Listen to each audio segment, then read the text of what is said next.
Okay guys, here's what we got today. We got a 12 Ford Taurus with a 3.5, as you can see. You can see our miscellaneous codes that we have down here that were in the system, all indicating throttle positioning or a throttle valve. As the vehicle came to us from another shop, they had already put another new throttle valve on it. We went in, we own tested it through the throttle positioning sensors 1 and 2. Key on without the engine running. Throttle positioning number 2, the voltage would jump in it a little bit. So we started doing a wire check to the PCM. All the wires checked out fine.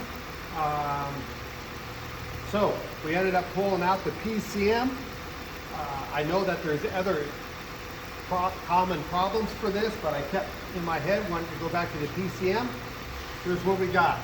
We pulled the PCM out as such, grab it, squeeze, listen to the motor.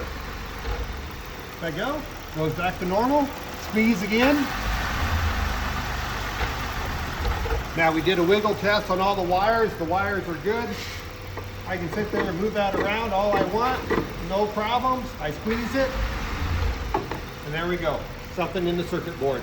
New computer program will be good.